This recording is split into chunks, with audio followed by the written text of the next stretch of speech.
Hi, I'm Joanne And I'm Emma. and welcome to Drew's Garden. We are going to do some harvesting today, Our first harvest of the summer. our first proper harvest of the summer.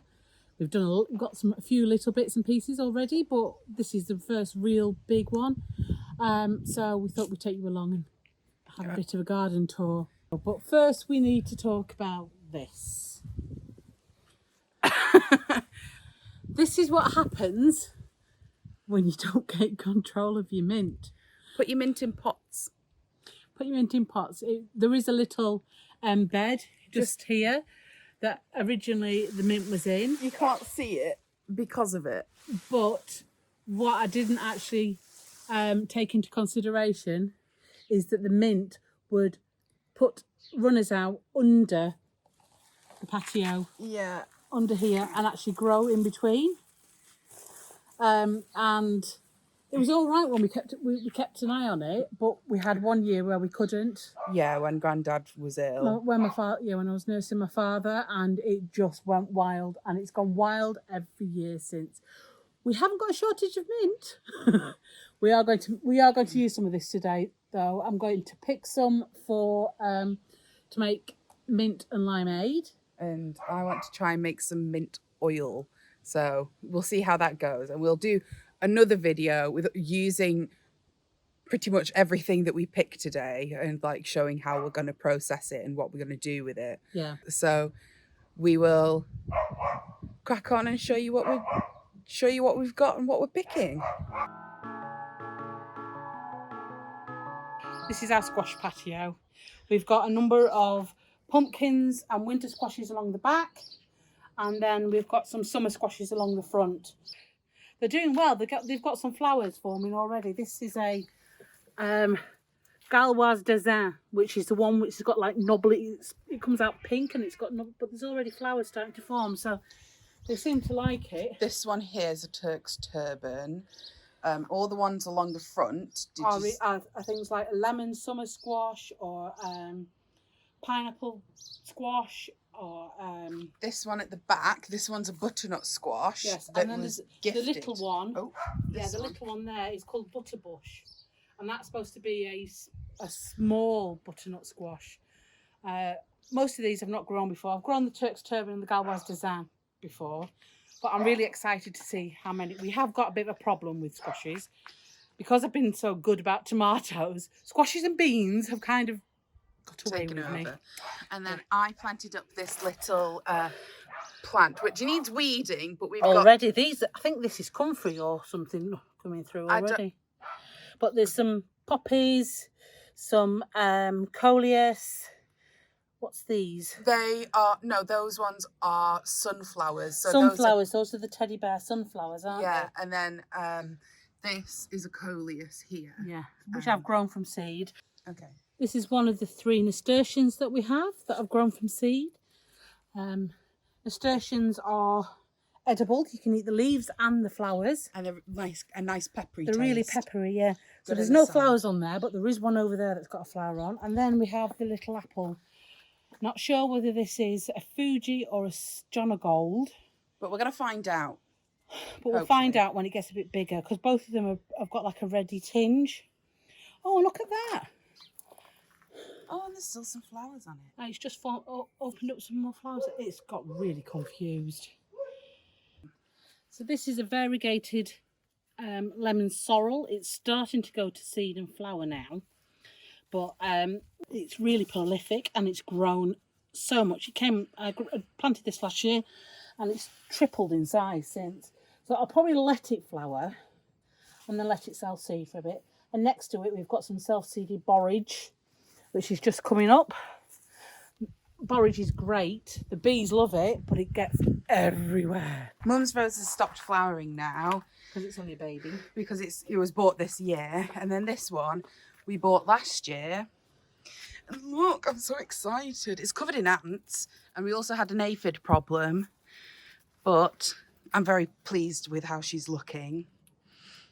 And then we've got some more. We've got some red flowering jasmine at the back. Which is coming out in flowers. We dug this up and put it in a pot because it was in the wrong place. It's going to need putting somewhere else. And then We've got apple and pears here.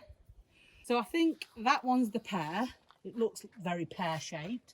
That's like a conference type pear, and I think this is it. This is either the other. This is either the John O'Gold or the Fuji. And the dahlias that I thought had died over winter are doing really well. And then that's the sunburst cherry, which I'm very excited about because they're already coming into fruit. Well, they're already fruited, but they're starting to ripen. So we didn't get any fruit last year, did we? No, they weren't very big at all. And then these, we still don't know what this is. It could still be a plum, but they still look very peachy to me. They're fuzzy. Yeah. So the hosta, which is now looking a bit lacy thanks to the snail population in the garden, is absolutely covered in flowers. Now the flowers aren't very pretty on a hosta, although these I think they are. but bumblebees absolutely love it. And when we say it's big, Mum, let's just compare. Mum is 6'1".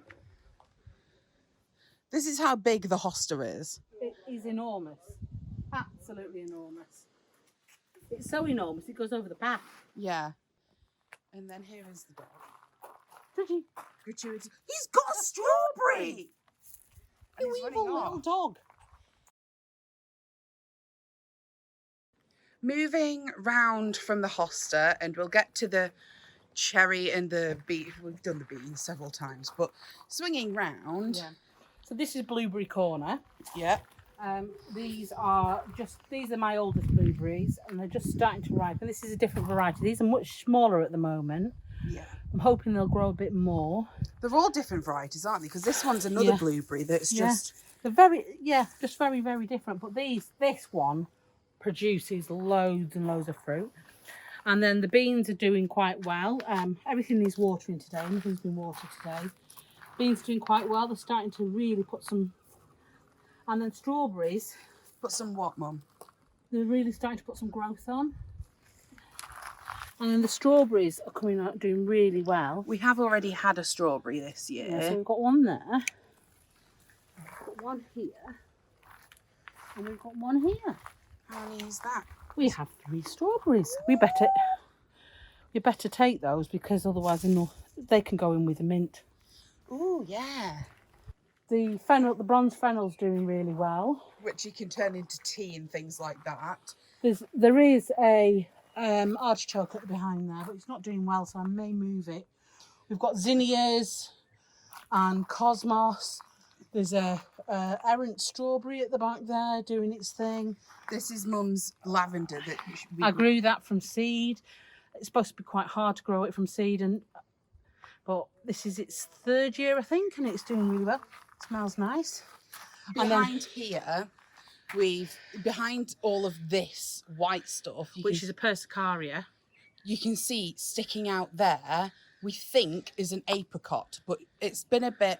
It's either the apricot or the peach. We're no idea. Yeah, it's been swallowed a little bit. Yeah, so I think next year we'll move that persicaria somewhere else. Yeah. And give the apricots. So we've got more cosmos. These are the dwarf dahlias that I planted last year that have come back up again. A nice big buddleia. The buddleia is Black Knight. So that's starting to form its flowers as well. And it got a really big, heavy chop back because it's so prolific. Yeah, there's, as Mum said, the cosmos. These are my sweet peas, which are doing fantastically well and getting a little bit rowdy. Yeah, they're not yet flowering though. It's disappointing. But hopefully you'll get the Verbena bonariensis is starting to flower. The Aquilegia's still going. This Aquilegia has been beautiful. It's been going for like several months now. Yeah, and more cosmos, more dahlias. We've got some poppies in there. We've got some delphiniums. We've got some scabious. I think these are the scabious from last year, and those are some new ones. They need deadheading actually. And then moving further up, and we're going to ignore Mum's plants now, because my stocks that I'm very excited about are finally coming into flower. And I've never grown stocks before, and I'm very excited about them. And these ones are like a beautiful hot pink. And then we've got some other ones here, which are like a lavendery colour. And then I'm expecting quite a lot of very vibrant colours. The rest of this needs a bit of weeding. Yeah, there's more verbena there, Binariensis, and then there's some delphiniums at the back. They obviously won't flower this year. Not delphiniums, they're hollyhocks. These are my hollyhocks. They're creme de cassis, and I'm very excited about them next year. We've also got some lupins to go in here when they get a little bit bigger. And what else is in here?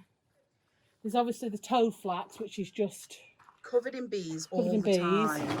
Which is wild anyway. That's self-seeded. And then moving into Beantown. Potatoes.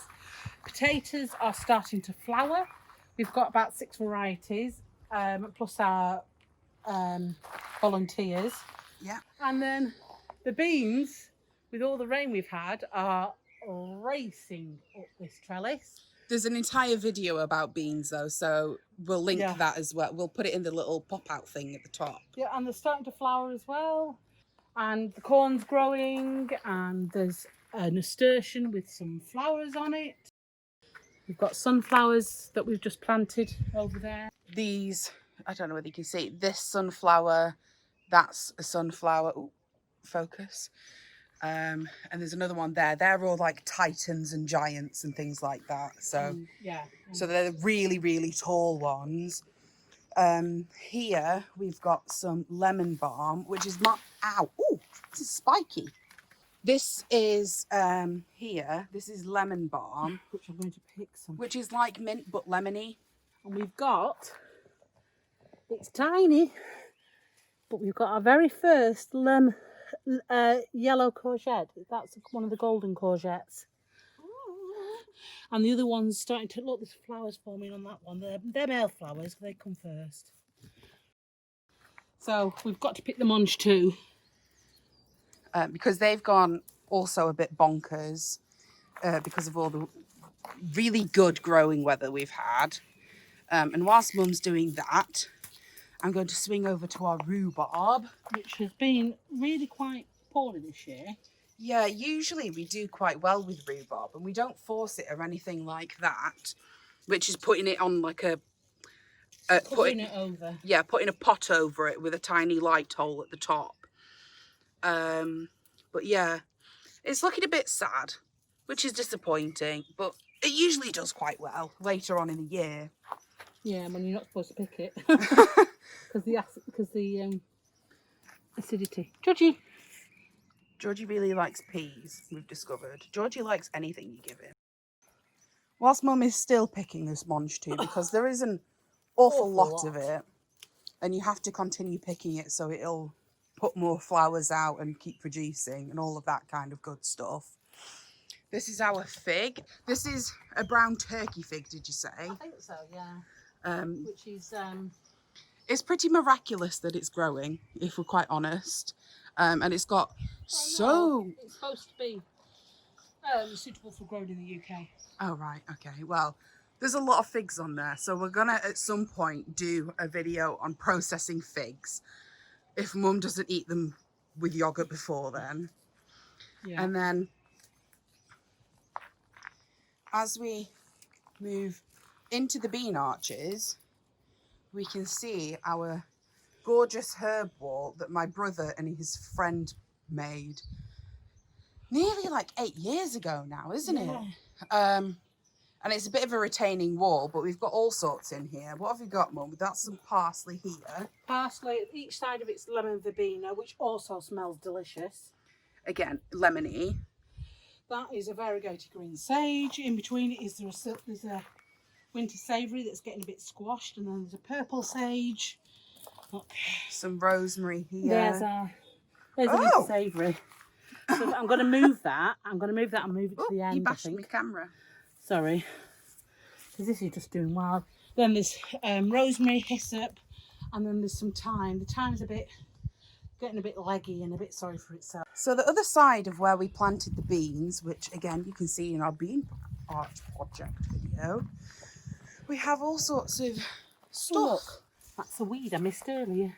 So these are coming out now. These are radish, which are getting quite big. Yeah, I'm starting to. I mean, some of these are quite small because they were planted close together. But I'm taking them out and I'm going to pickle them. There's loads. Look at those. And look, there's weeds that I missed. Your truck might be a bit small, Mum. I know, I might have to get a bigger truck. You pull those ones. Ooh. Ooh, look at it. Got more. Oh, and I've got some cabbages to go in here. And actually, along this bit here, which isn't showing, they haven't come through yet because I had to re-sow them. This there is some parsnips. What have we got next to this? The parsnips, Mum. What's this red stuff? Is this chard? Yeah, this is mixed chard. She's struggling. I'm struggling with my little fancy trug. We do have a bucket we could just replace it with. I know. It's not quite as twee. So I'm going to pick some chard because this is going to go in the curry. And then next to the chard. Next to the chard is perpetual spinach. So if we pick this, just... Is another one that you've got to keep picking so it'll keep producing. Yeah, it's cut and come again type stuff. And they're quite big and they're really tasty.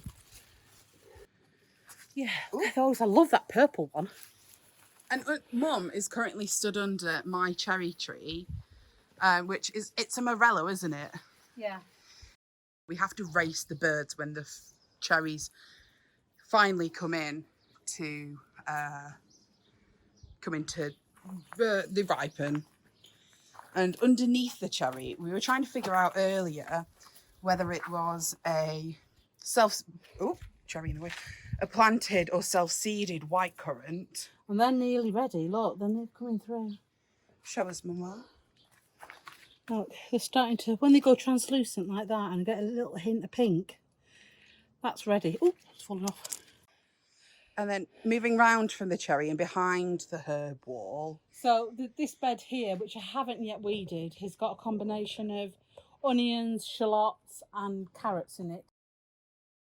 Past the cold frames and the stragglers, we have our pot graveyard and into the greenhouse where Mum is currently lamenting our stinky little dog. Yeah, he decided to chase a bee in here. I didn't realise there was, we usually have like a little gate across to stop him. And there's a bee in here and he's been in here and he's attacked the bee, but he's dug up some of my tomatoes in the process. I think I rescued them, but he's damaged some of the marigolds as well. We've got the grapevine, which we've had for years and years and years, and they're starting to create a couple of fruits. Yeah.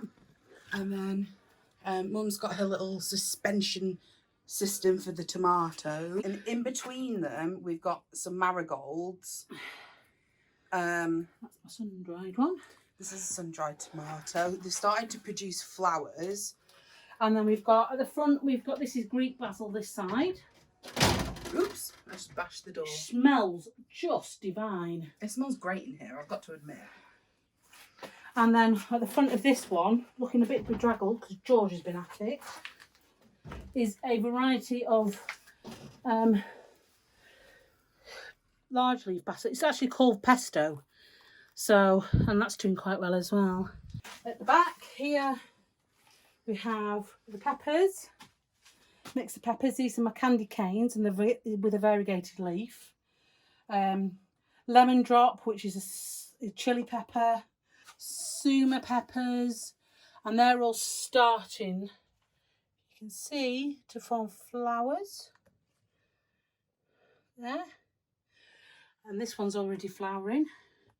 That is one that I got from Seaspring Season. That's a Hungarian hot wax. They all need to be potted on this week. There's some more coleus there, and these are the melons that we've got. There's Kajari melons and a mixed melon. This is a cucamelon. And then these are some tomato experiments. These are called blue cream berries, which are from Wild Boar Farms in America. They're going to go outside. And that's the Amniversaria. And then these are the aubergines. And then we've got some calendula up there and some more basil. Behind the greenhouse, we've got this raised bed. Well, it's not a raised bed yet, but it will be. And then over here, we've got so many raspberries. Yeah, so these are going to get probably get picked in the morning early Why? Can't we pick them now? because I've run out of space in my basket. Oh, well, I think we can pick a few. These have been absolutely absolutely covered in It's not focusing. There we go. Covered in bumblebees for the past month nearly, and they're really good. Well, actually, autumn ones, but I forgot to cut them back. Oh, I see. Oh God, this ground is quite wobbly. Our elderflower is in full bloom. And the smell has just been incredible. We came out earlier about 11 o'clock and it was just heating up and the entire garden smelled of elderflowers. Yeah, and then we've got these jostaberries here, which are just starting. I haven't been able to get them in ripen. Look, they're just starting to ripen. Jostaberries are a cross between a gooseberry and a blackcurrant. And I've had this for years and years and years. It came from the River Cottage event that we went to about 10 years ago. Yeah. So I think we're going to harvest some of the elderflowers. Again tomorrow morning Yeah. Because they're just starting to go over as well. So we really need to get a move Yeah, on. some of them have already kind of gone over. Like you can see some of them don't have the flowers on anymore. So we're going to let them go. Oh, look, cat. To fruit. There's a cat on the shed, but she's pretty well camouflaged. So spot the cat. And then the bees. Woo! Gosh, it is with. It's quite squidgy. Yeah. The bees have been absolutely mental today. Because we've had quite a lot of rain and it's been quite windy. You might be able to see them flying in and out. If I just... Oh God, we're getting bapped by bees. Yeah, we are getting bapped by bees. But I'm going to move slightly further back. And then this... Oh God, there we go. This tree here, this is an apple. And we've never really got any fruit off it because we have, but it's quite tall and the birds get to it first. The birds get to it, and also there's usually bees around because we're trying to harvest. Yeah. But the apples are really tasty. Yeah. And then the bullis up there, the bullis is laden, but the fruit is so high. This here, this big mass you can see here, this is our holly that again needs to be cut right back. And then this sticking up, it's planted on the other side of the holly, but it's that's the bullis, and a bullis is a step down from a plum, isn't it? A step down from a damson and a step up from a sloe. Yeah, so you've got the sloes, which are the smallest ones, and then you've got a bullis, and then you've got a damson, and then you've got a plum. So yeah, so that's really tall and it's really full, but I'm not quite that tall. There's also bees everywhere, so it doesn't help. Further down, I will venture and hopefully not get stung by nettles or stung by bees. We have this here is a hazel, isn't it? Yeah. So that's a hazel, and it shoots up really straight branches. So we use that quite a lot in the garden and it's very useful. And then there's Cracker. I think she's on a bug hunt. And then this has just kind of got out of control. It's been dealt with a bit, but a couple of years ago, I and Lucy, my stepsister, we cut back the hazel and we cut back the crabapple, which is this, but a lot of the wood ended up staying in this pile. So it's great for bugs and stuff, but not so great for us getting to the compost bins, which are these little structures that are kind of blended in again right at the bottom. And our crabapple, which always puts out so much fruit, doesn't it? Yeah, you get an awful lot of fruit off it. And it's very useful. Yeah, it's good for pectin and jellies and things like that. I made a crabapple, rhubarb and sage jelly last year, and it's great on sausages. Really good on sausages, in fact. So as you see, the bees are down in an area which is really, really messy. And I want to get that cleared and I want to get it tidied up. And eventually a garden workshop, like a garden office down the bottom of there. Sun house. Yeah. So we've got a little bit of news in that we've just been taking on half a plot at one of an allotment nearby. So there'll be some videos coming of that, of how we put that together, and also the bees will be moving up there once they're going to have an area for bees. Yeah. And once that's cleared, because part of the reason why that the bottom of the garden doesn't get dealt with is because of the bees are flying all the time, and the camera's shaking because the cat is busy cleaning herself on the table. So cracker. Apologies. So yeah, so we'll be hopefully visiting that quite soon and going and marking out where we're going to be putting all the beds.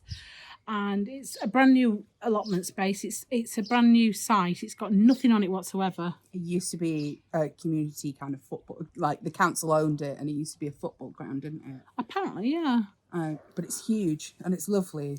And it's very community orientated. There's plans for disabled spaces and all sorts of that. So it's going to be really quite exciting to do some filming up there. Yeah. And it'll be fantastic to get the bees up there. We'll still keep bees in the garden. I'm going to put the dog down, but not as many. No. And it'll give me an opportunity to get the bottom of the garden cleared and tidied, because I would like some chickens. And we need to we've had chickens before. He's scratching up the gravel. I know. He's chasing bees. We've had chickens before, but we have an urban fox problem here. And unless we have a secure area for them, They get eaten. So, which isn't fun for anyone. No, Cracker's just jumped off the table, hasn't she? Yeah.